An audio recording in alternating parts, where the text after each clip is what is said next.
Hello, everyone. This is Software Journey from Learn to Code with Me. What really prompted me to start creating these videos is that I was watching the stream from Talking Investing with Tom yesterday. There was a lot of good content, so I definitely recommend watching his video. Um, but it's with regards to just the market in general. I know that at the moment there's the a lot of the companies are down, and I just want to really get my thoughts out with respect to crypto miners, with respect to some of these valuations that are a little bit ridiculous in my mind.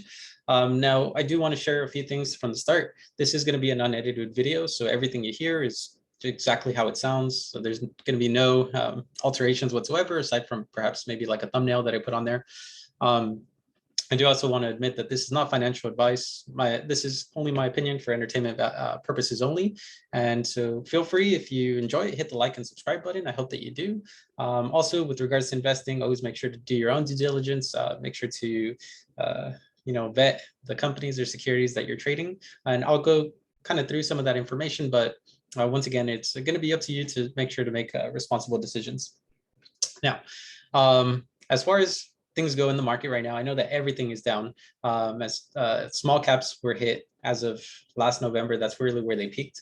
And that's what you can see a little bit here in the feed and greed index. So this is just an index, just a metric that you can use, or a tool that you can use to kind of see where the market's at. If everyone's really putting it down their money, really kind of hyperinflating stocks, or pumping stocks, so to speak, and you're really paying a premium at that point for companies, versus if it's the greed index is high in that instance, then you're probably companies are undervalued, you're getting a better bang for your buck.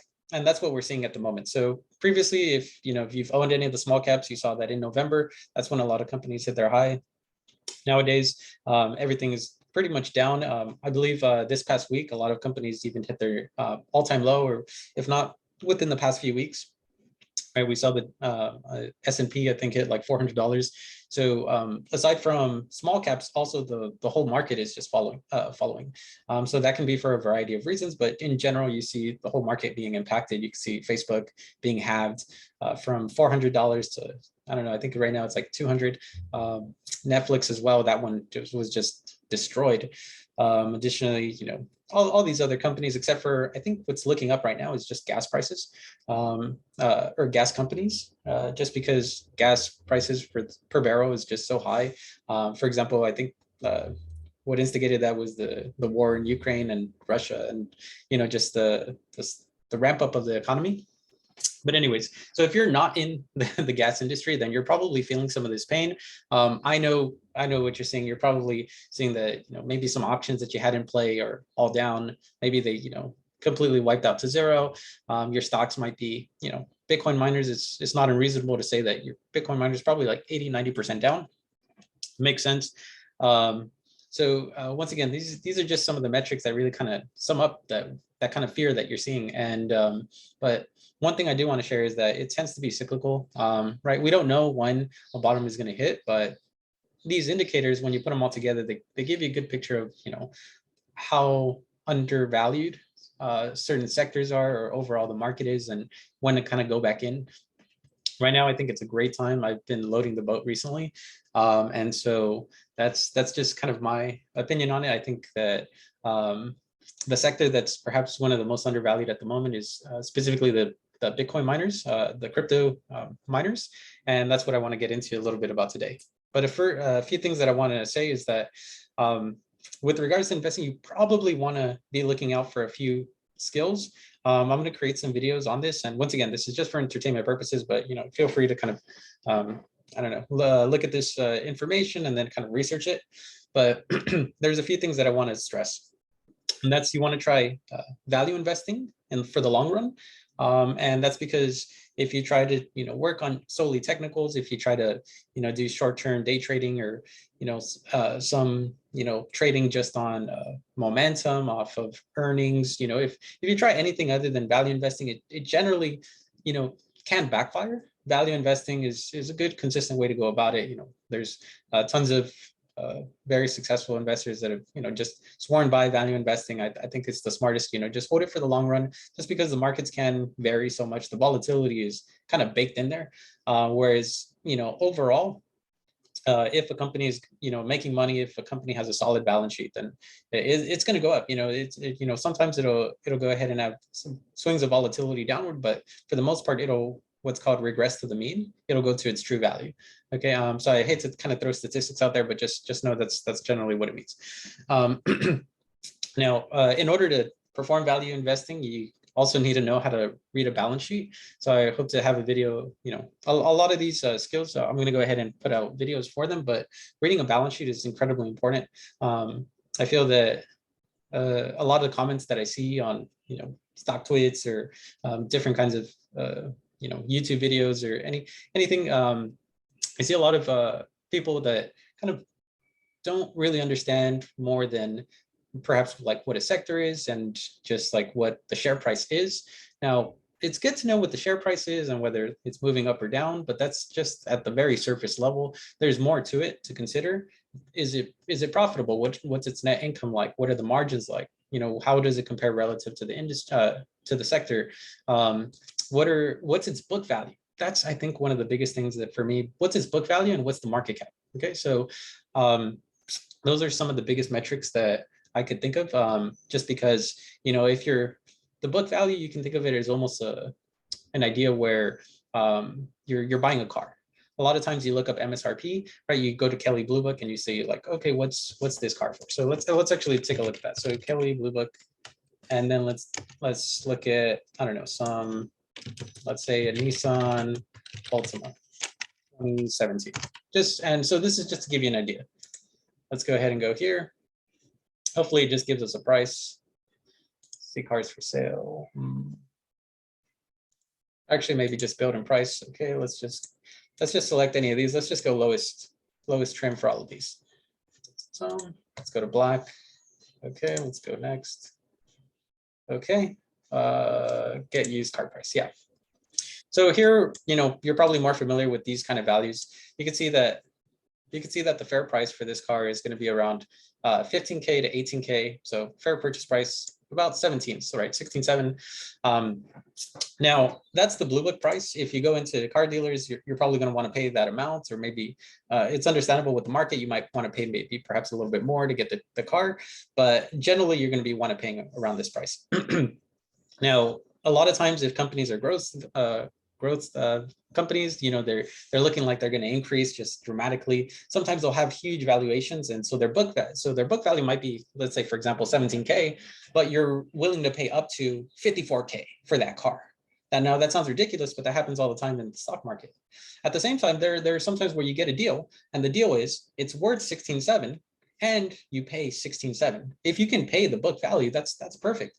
The book value is like, let's say if the company just went out of business and it had to sell everything, would be able to pay you back, right? So if it liquidated all its assets, you'd still be paying exactly what you got for it. So it's almost if I own the car and then it got torn apart and then insurance paid me that full amount back. So book value one is ideal. If you can get under the book value, that's usually you don't see companies under the book value, except at times like these with respect to the crypto miners. That's like looking at this car and being able to get anywhere from like, let's say $10,000 on it or $8,000 on it. You'd be thinking, wow, this is just such an amazing deal. You can have the same kind of mentality when you're buying stocks. And so that's just something I want to mention. So looking at the balance sheet, being able to kind of look at some of these metrics, they're really going to help you out to understand what value investing really looks like, not just what the share price is. Who cares about the share price? It doesn't really tell you what the actual market price is. So for example, you can have a company that's $1 and its market cap is maybe like 2 billion. So that means people are valuing that company at $2 billion, even though it's $1 share price. On the other hand, you can have a company that's, let's say, has a share price of $100 and maybe, well, it's unlikely, but let's just say $100 and its market cap is maybe like 300 million, right? It's unlikely, but that can happen as well. So in order to kind of compare it, to have it on stable ground for everyone, you just use the market price, the market cap, right? So that's just something to consider. The next thing that I want to mention is hedging bets. Hedging bets is really important. So say, for example, like let's say if you're buying calls and stock options, I don't recommend really buying calls and puts, but if you're buying them, you might also consider buying some puts, right? So like, let's say if you think some stock is going to go to the moon. Okay, that sounds good. What about protection from your downside? You may also want to buy some puts just to go ahead and offset that. That's one way of thinking about it. There's a number of different ways to hedge your bets. One thing I like to do is I like to sell covered calls. So I like to value invest in companies, but I also am a fan of selling options. So I don't buy options, I sell options. So people who are buying the options, they buy it from people like me who sell it to them. And so if you've ever had an option for you expire worthless, the person who sold it to you got to keep all that money. And so I like to think of it as being the person who owns the apartment and rents it out versus the person who's renting it, right? So the person who's renting it is the renter, the person who's paying up and kind of losing money every week as time goes on. That's the person who's buying the options versus the person who's renting it out. That's going to be the person like me. That's going to be the person who's selling the options. Now I'll be selling, so when you own the stock, you'll sell some calls on it, also called selling covered calls. And so what that means is, I'm fine at selling out my stock at a certain price. If it doesn't reach it, I get to keep all that rent. And if it does reach it, then they still have to pay me out the price that I mentioned I'd be getting sold out at. I do this a lot for my stocks for right now, Riot and Hive. That's kind of my positions, and I'll go more into that in a bit later. Now, so this really helps me out dramatically. For example, just within the past, I don't know, I think since the start of the year, I think I've made about, I don't know if it's like about 12,000 in premium. So that's all expired. That's, so I've gotten a good amount of money just from doing nothing on it, right? So from the market going down, even though I own the shares, I got to keep people's money that bought those options. So that's a good way to kind of hedge. That kind of keeps me safe so that even if my stock goes down, and I'm not going to sell out either way of the stock because I've looked into the values, I think it's a good, it's an amazing price. And actually I'm buying even more of it, but I get to go ahead and keep all that money. And I get extra money on top of it. I get, rent, so to speak. The other thing is margin trading, right? Or margin, investing on margin. I recommend staying away from that. Don't borrow any money, whether it's Robinhood's money or whoever's money. Just try to stay away from that. The reason being is that it can fluctuate. If you're into small caps, especially at a certain point, I believe it's like under $3, they tend not to give you any margin anymore. So say for example, you were borrowing, let's say you had it 100K invested. You have 100K in your account, and so they'll let you borrow a lot of times up to another 50%, another 100% of what you have. So your assets is 100K, they'll let you borrow another 100K. So you can actually invest your 200K. The problem is that you have to maintain a certain ratio. And so if the price keeps dropping, they'll ask you to, hey, you got to go ahead and put some more money into the account to keep it stable, because you're borrowing that 100K and your actual money is going down, let's say like to 90K and then 80K. And that's no longer a 50-50% ratio or a 1-to-1 ratio. Now you have to put in more and more and more money to make it consistent. So that's one kind of danger. The other danger is, when you have events like these where, things go down, you'll lose, twice as much or however much margin you're kind of putting in. So be careful about that. It's always kind of scary getting a margin call. So don't be part of that crowd. I know a lot of people who got margin called as it is. So just kind of try to stay away from that. The other thing to consider is changing your mentality. So back to the fear and greed index. When the market's greedy, when everything's going up, people want to go ahead and start buying. That's not a great idea. So there you can go ahead and take some of your profits, or you can just let it sit, right? Maybe sell some covered calls on it, or be fine to get rid of it. But don't be kind of loading the boat when everything's kind of going up just because of FOMO or fear of missing out. On the other hand, because that tends to be the time when people buy, when they see other people buying in, and it just ends up kind of being a little bit of a trap. You should really retrain your brain to think, okay, everything's going down in the market. Which companies are solid? And they're just going down just because overall the market's going down. Had nothing to do with the company. The company is doing better than ever, but which company should I invest in? I would venture to say that those are the crypto miners at the moment. Everything they're doing is for several of the companies are incredibly amazing. from this high to the current environment, I think some of them are down like 80–90%. And they've only increased since then. So people who were valuing like some of these crypto miners at, billions of dollars in market cap, now they're only valuing them at maybe like 300 million, 400 million, 800 million or so to speak. And, like 20% of the market cap, even though they've increased their net income, right? They're more profitable. They're making more money.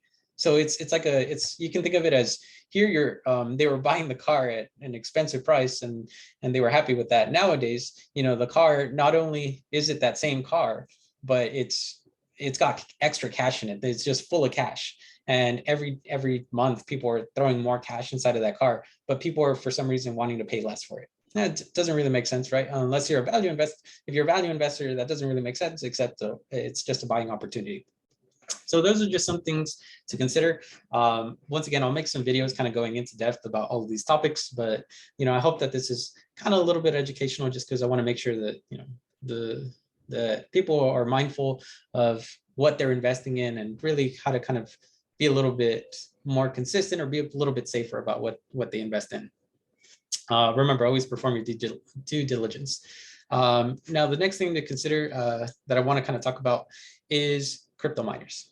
Crypto miners are just insanely improved over time. Crypto miners are on the basis of like mining Bitcoin primarily, some Ethereum, and sometimes some altcoins, but primarily it's just going to be Bitcoin. So Bitcoin and Ethereum tend to be the kings. Those have been pretty stable. All the other altcoins, as you can see, they've pretty much been demolished. Some people think it's, as Investing with Tom would say, it's in altcoins are in a winter, crypto winter. So he thinks that perhaps those companies may be staying low for a while, right? And generally speaking, I think altcoins are just, they're kind of like lotto tickets. They're ways that you may make tons of money. Very likely, you're probably going to get wiped out. I lost a lot of confidence, with altcoins, or I've never really had actually too much confidence with altcoins, just because typically it's in the industry, a lot of things are first mover advantage. That's a lot of how successful companies took place. Think of Tesla, think of Facebook, think of all of these successful companies that were able to kind of get themselves first, establish their kind of domain, their market share, and really from there they just keep building. It's really hard. So for example, if you're a business owner and you want to compete with Walmart, chances are you're probably not going to be able to, because they went ahead and set themselves up first. They have their infrastructure. By that same virtue, you have Bitcoin and you have Ethereum. Bitcoin primarily, you can see that it's traded with a lot of companies. You have Square, you have all of these banks now accepting Bitcoin, a bit of Ethereum as well, but you can see some countries even adopting Bitcoin. So Bitcoin's really here to stay, in my opinion. And I think over time, it's going to increase in value. So in order to be into the crypto miners, you have to be comfortable with the fact that you're investing, for the most part, in Bitcoin and perhaps Ethereum, but for the most part, Bitcoin, right? You're investing in primarily those companies.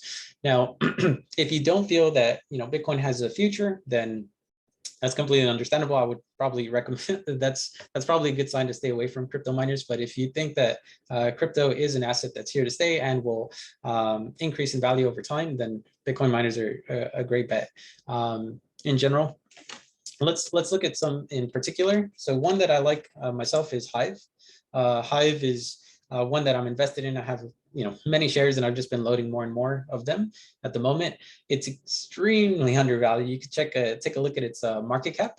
It's only valued at 360 mil, right? So that's incredibly low relative to it was before. So let's look at its market cap over time. Market cap, Hive history. Let's take a look. Let's go to white charts, and you can see over time how its market cap has kind of changed over the past few years. So you can see that it's reached highs of about 2 billion, 2.3, but 2 billion. And currently it's sitting around 360, 400, depending on where you're, what data you're looking at. It's essentially 20% of what it was, right? So it's 2 billion to 400. So that's 80% down. Now, what has happened since that time? What has happened since November all the way to the current time? Well, presently, if you look at Hive, just in general, Hive blockchain, let's go to just earnings, and let's just take a look at some of its value. Okay, so annual revenue of 66 million. So it's let's actually, no, that's not what I want to see. Yeah, let's go to finance. Let's take a look. Let's go to earnings, balance sheet. There we go.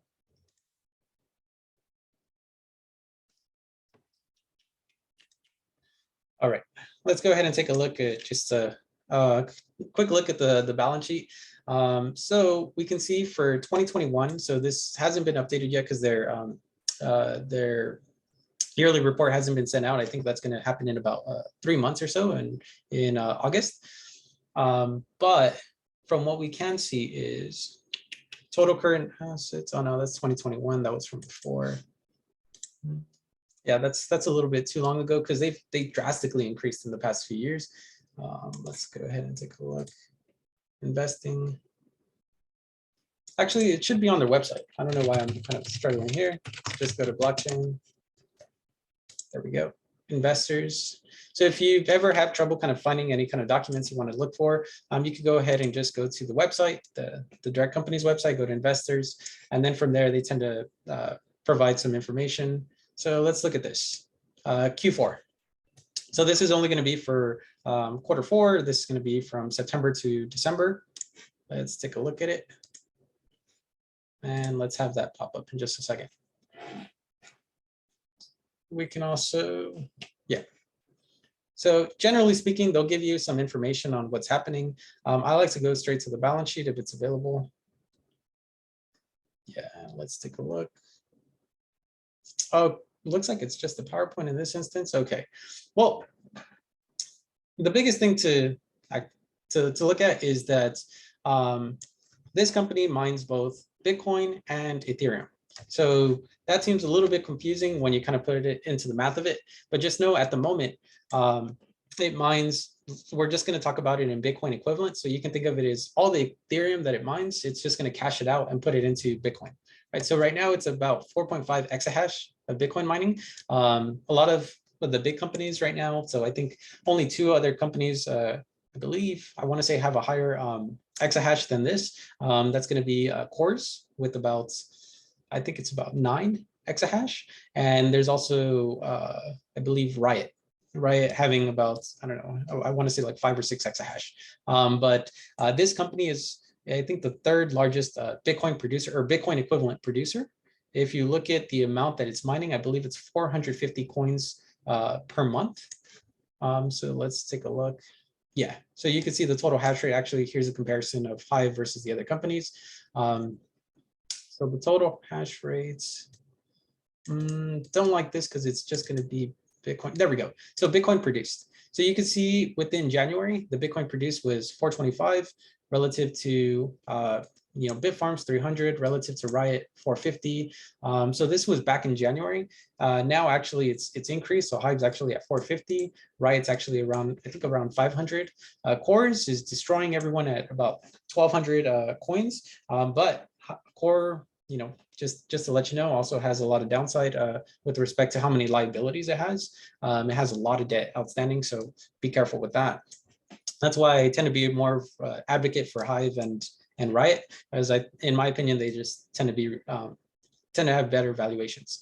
Let's look at, I mean, you could take a look at how many coin they're hodling as well, so you can see the Bitcoin production, or yeah, so how many Bitcoin have they actually produced? Hive's produced 1,800 since January. They've kept increasing. Don't worry about that too much. But just know that they also have some on their balance sheet. So that's something that's also going to contribute to how much they have.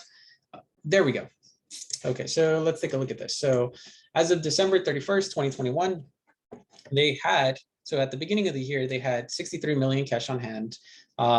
Total assets of 268 mil. Yeah, total assets of 268 mil, and total liabilities of 15 mil. So just even from January, not considering all of the Bitcoin that they've mined for the past what's it going to be now? 6 months, because it's almost June.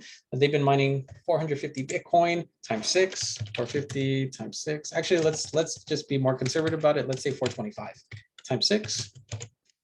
That's 2,500 Bitcoin extra on their balance sheet. You can imagine how much that values to, or how much that adds to their current assets. And that's why I think their current assets is around 400 mil. We'll take a look at that in a moment.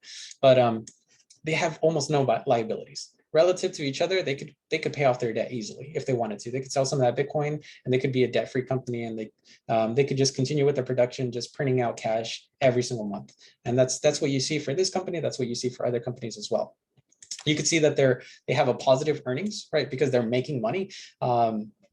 Whereas you have a number of other companies that are losing money, and you could think of them as being less valuable, because over time they're going to continue to lose money. They're going to have to get some more, give out some more equity in the form of either debt or dilution. So you can imagine your shares would be going down if if you're investing in companies that are losing money. Whereas in this instance, companies are making money.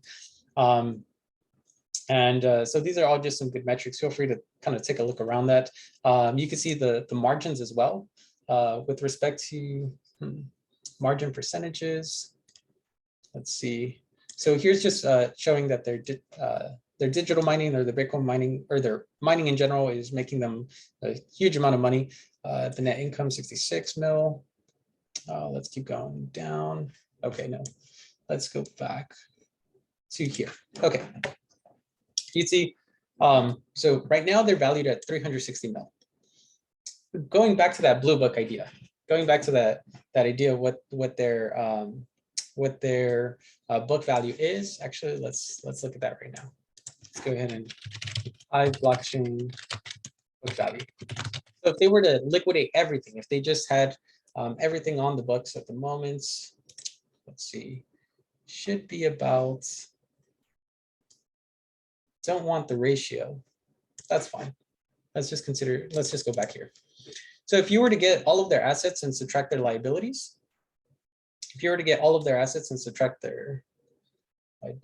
total cash, total assets, should see it maybe on here.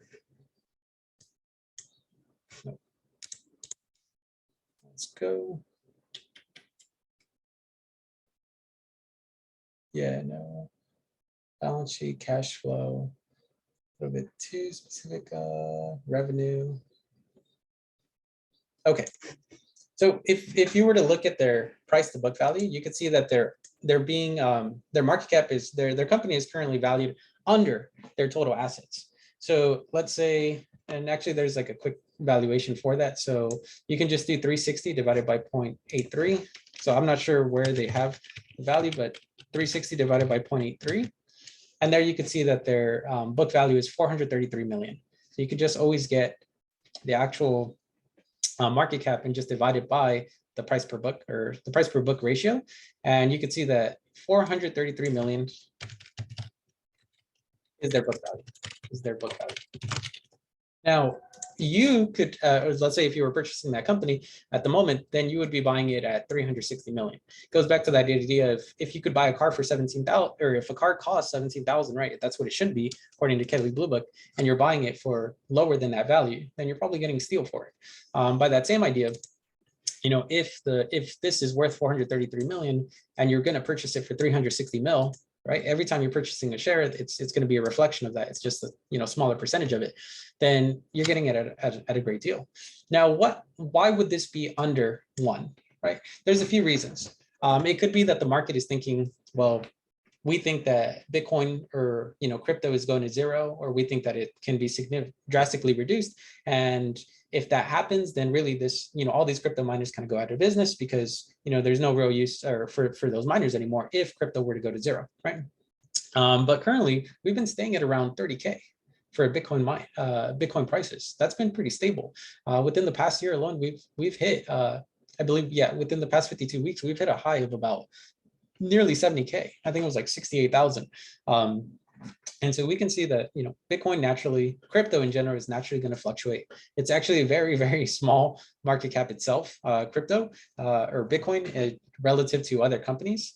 I don't think it's that much overall. Over time, I think it will increase in value, especially in 2024 as we perform a halving event. You may not have heard about that, but that's where the people who mine Bitcoin essentially get only half the amount returned. And that's because over time, Bitcoin will eventually stop being produced, stop being created, and there will be how should I say, a finite amount of Bitcoin that exists. And more people that are trying to get into it will find it harder and harder to buy, in the sense that the price should be going up because there's less of a supply, right? Right now, every single 10 minutes, people are getting rewarded for their Bitcoin mining. But eventually that's going to come to a stop. Actually, that's going to lower asymptotically until it eventually stops. And there's only going to be so much Bitcoin that's out there. So just know, more people that are trying to get into it, trying to get a piece of Bitcoin, it's going to be a bit harder because, prices may be going up on that basis. And so once again, if you're not a believer in Bitcoin, then why, you might say, why would anyone invest in it? Then that would also take away from the argument of, investing in crypto miners. But if you do see that argument for, overall, over time, it's going to go up, then these companies that are able to mine it, have it on their balance sheet already, a number of Bitcoin, then, they should be going up as well. So the only argument for it being at this, ridiculously, insanely low value is because, the market thinks it's going to go down. But nowadays, as Tom Investing mentioned, the market's pretty positive about what the Bitcoin price is going to be. You can look at JP Morgan and their assessment of Bitcoin. They said that they believe, Bitcoin should be about 38,000. They said that that's the fair value. At 38,000, these companies are still making huge revenues per year. Let's just do an example of that. So here, Hive is making about 450 a month per 12 months of the year. So that's going to be, within the next year, they're going to mine about, and that's if they keep their operations consistent. They're looking to expand as well. That's 5,400 Bitcoin. Now at 38,000, let's go ahead and have that set to 38,000. That is, let's take a look at that. That's 205 million in revenue at 38,000. Now we have to also consider that there are operating expenses. So I believe the margin on this, so you can imagine that if you sell something, you don't get to keep the whole value. You make profit on a portion of it. So for example, if it costs you, let's say, if you sell a shirt for, let's say, for example, $10, chances are you don't get to keep the whole $10 as profit. You also had to spend money on the material to make the shirt. You had to spend money to actually ship the shirt out. Maybe you get to keep $3 on the shirt. So the total profit was $3 because it cost from making the shirt, delivering it, your time, that's $7 down that it costs to do that. But you got to keep that extra $3 as pure profit because they paid you $10. So that'd be what's called a 30% margin.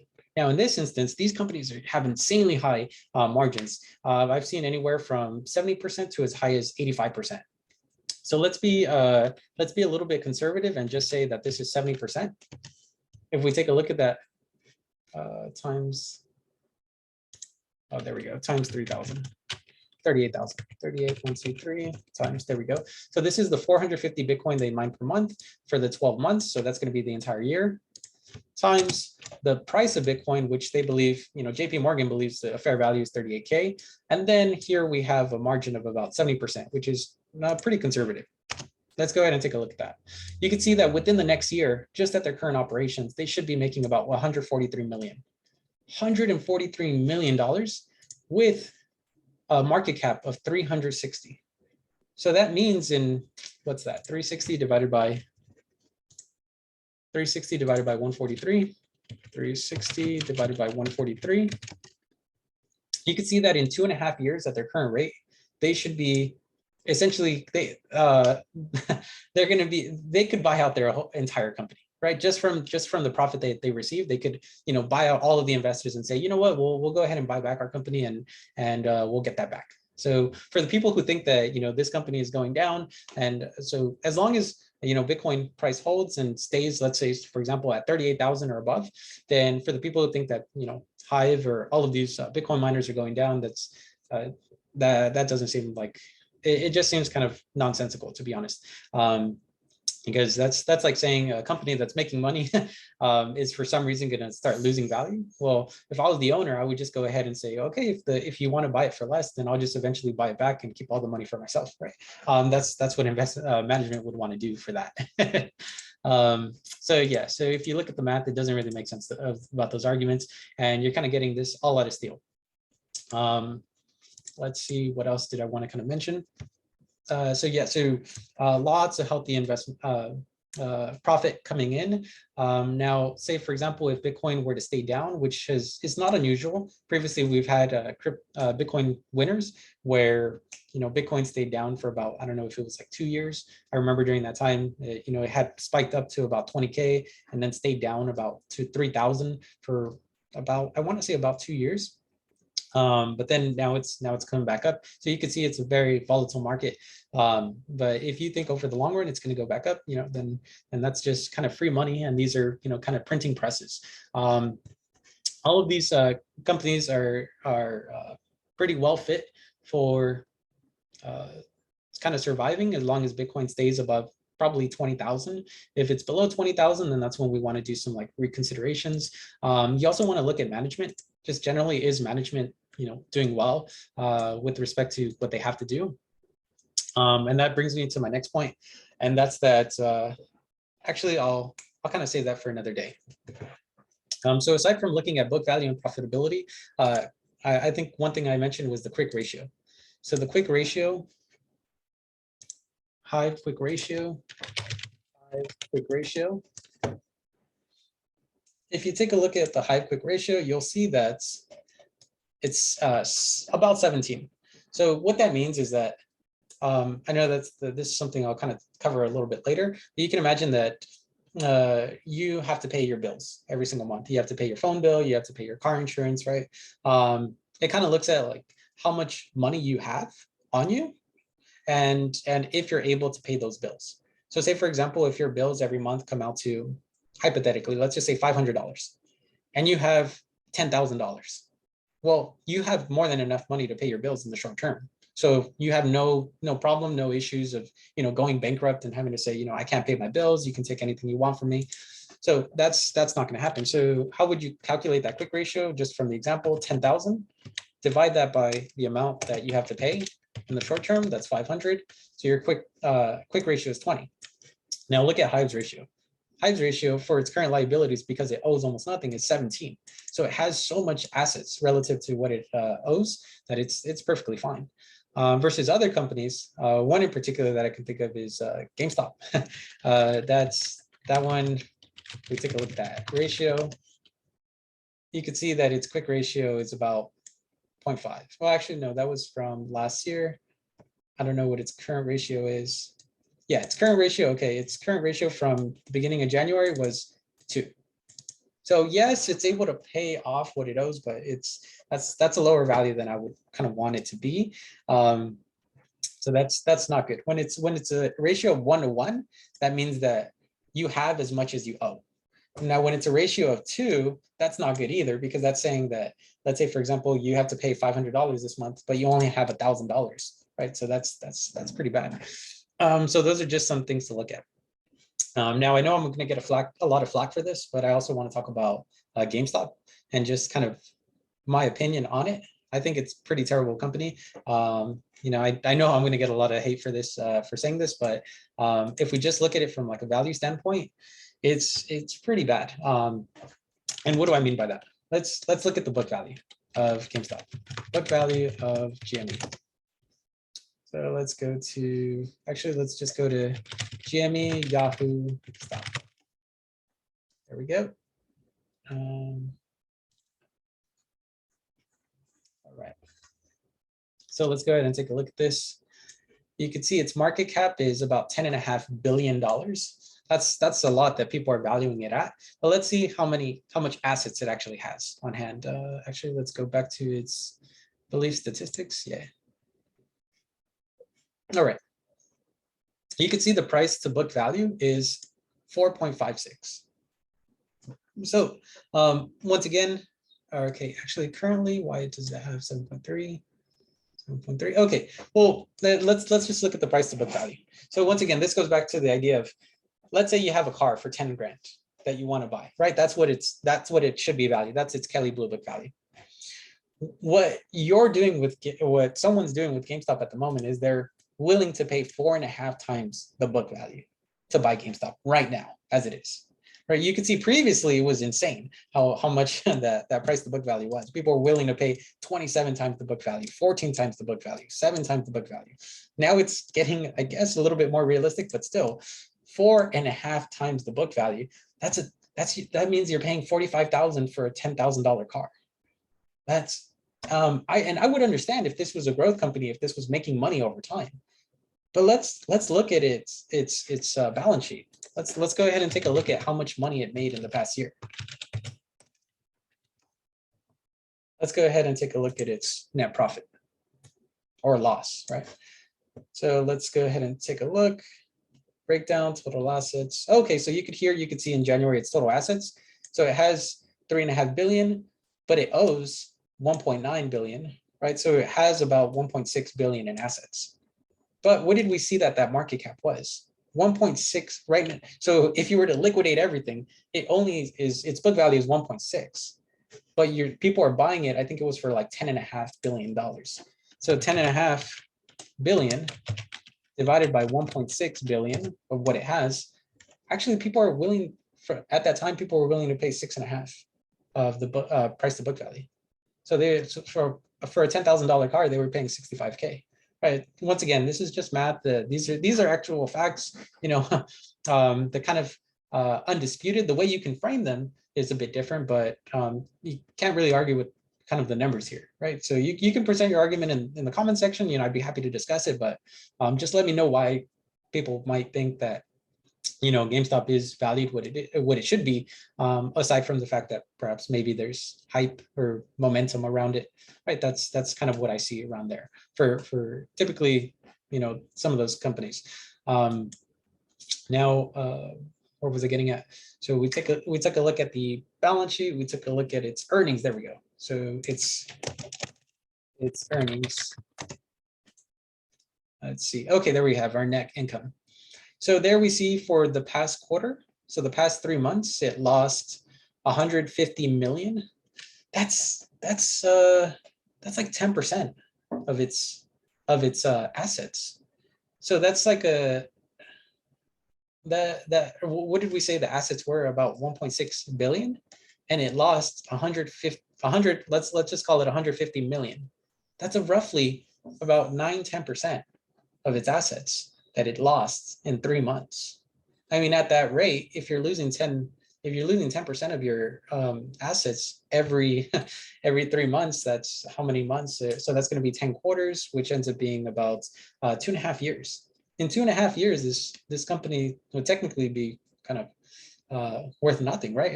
If it were to continue to lose at that rate. Let's see previously how much it was losing. Not sure why it's losing more, but you could see that it was previously losing less. For some reason, it's just losing more at the moment. I haven't really looked at it, but people are willing to pay 4.5 times its book value for a company that's losing money, right? So feel free to make the argument in that case, but this is just an example of what I think looks like a poor company. There's several other companies that go out there, so I don't mean to pick on GameStop. But that's just some kind of analysis I have on there. I hope that you found this entertaining, or I hope that you found it educational. This is just for entertainment purposes, though. Once again, always feel free to do your own due diligence. If you did like it, please like and subscribe. I'm going to be posting out a lot more content, just talking about finance, going specifically into each different crypto company and having a little bit of fun with it. Hope that you like the unedited versions. That's how I'll be doing it. I just find like it's a little bit easier, a little bit faster to do. Thank you so much for watching. I hope you have a great day, and hope to see you soon.